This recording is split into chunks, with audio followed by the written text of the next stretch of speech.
Hey guys, I'm Shazi. Donald Trump just dropped one of the most reckless things I have ever seen on social media. He's threatening Iran to bomb Iran's power plants if they don't reopen the Strait of Hormuz in the next 48 hours. This isn't just tough guy talk. This could drag the whole world into bigger chaos, spike gas prices even more, and risk massive retaliation. Stay with me. I'm breaking it down step by step, why it's dangerous and why it feels like Trump has zero real plan. If you are worried about where this is going, hit that like subscribe button and let's dive into the video.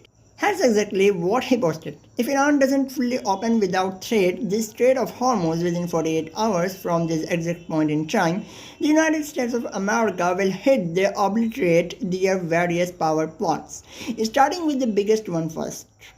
Thank you for your attention to this matter, President Donald J. Trump. Look, we are already 3 weeks into this war escalation. Oil prices are exploding. Gas is averaging over 3.70 US dollar. A gallon nationwide, diesel pushing $5, and how this 48 hours ultimatum. It's like throwing gasoline on fire. Really not happy about this inflation report. All right. And I know it's one data point. The Fed looks through it. We try to look at 2 or 3 month trends, but this does not look good to me. And I don't like sitting here after everything we're talking about and saying, oh, well, okay, but it's just 1 month, because unfortunately March is guaranteed 95% chance to get worse than what we saw.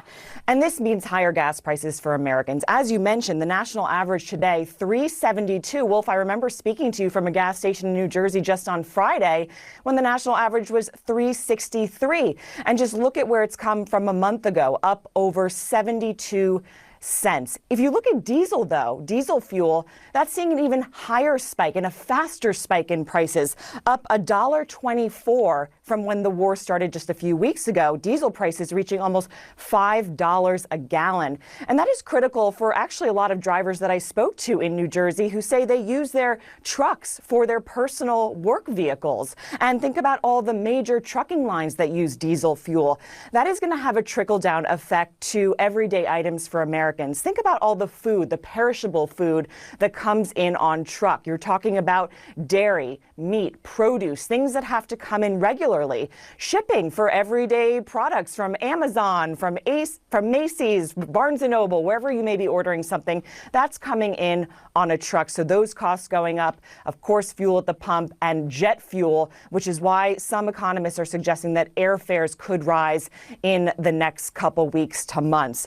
Also worth noting, where are things going right now? How high could this go? Well, according to Patrick DeHaan at Gas Buddy this morning, telling me that gas prices this week alone could rise up to another 10 cents. And there's that diesel, critical for shipping companies, rising maybe 5 to 10 cents this week alone. Near-term measures of inflation expectations have risen in recent weeks, likely reflecting the substantial rise in oil prices caused by the supply disruptions in the Middle East.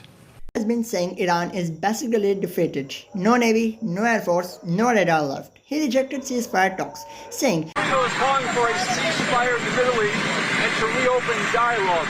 What do you say to the Well, look, we can have dialogue, but I don't want to do a ceasefire. You know, you don't do a ceasefire when you're literally obliterating the other side. They don't have a navy, they don't have an air force, they don't have any equipment, they don't have any spotters, they don't have anti-aircraft, they don't have radar, and their leaders have all been killed at every level. We're not looking to do that. But then reports comes out that his own team is preparing for peace talks. As he has even said, the administration is discussing what negotiations might look like. So which is it? Total victory or secret backdoor talks? This flip-flopping screams no coherent strategy, just reacting in the moment and threatening civilian power grids that cross serious lines. Could be seen as targeting non-military infrastructures, risking war crime accusations if it is hit civilians. Think about what happens next. The Strait of Hormuz is a checkpoint. Huge percentage of world oil flow through there. Iran has leverage. They can mine it, block it longer, or hit back at US allies' grids. Bombing their power plants won't magically open it. It might make them dig it harder. especially since their leadership is fighting for survival. Experts are saying this could lead to retaliation against neighbors or even US assets and economically. Gas could jump another 10 cents this week alone. Food shipping cost up, airfares higher, everything gets more expensive. Americans are already hurting from inflation. Why make it worse for a legacy win? This fits Trump's pattern. He thought regime change would be quick and easy, like his oops in Venezuela or those nuclear site strikes. But Iran isn't that. They have real leverage with the Strait. China and Japan rely on it heavily. Trump says the strait will open itself with international help, but history shows these things drag on. Supply chains break, prices stay higher long term. Republicans promised no new wars, cheap gas, affordable life. Instead, we are seeing the opposite, and it's everyday people paying the price while Trump golfs and posts threats. From where I'm sitting, watching this unfold, but caring about global stability. This feels reckless and ego-driven. Trump's acting like he has godlike powers with the military, no downsides, but wars aren't won on tweets.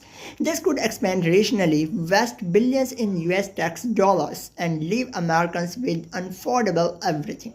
It's not about strength, it's about poor judgments. What do you think? Is this a smart move to force peace or just dangerous bluster? Comment below. I read everyone. If you want daily breakdowns on this madness without the scrolling, subscribe and turn on notifications. Share if you think people need to hear the real risk. I give all links of sources in link descriptions. Trump's post new reports on prices and talks. So check for yourself. I'm out today.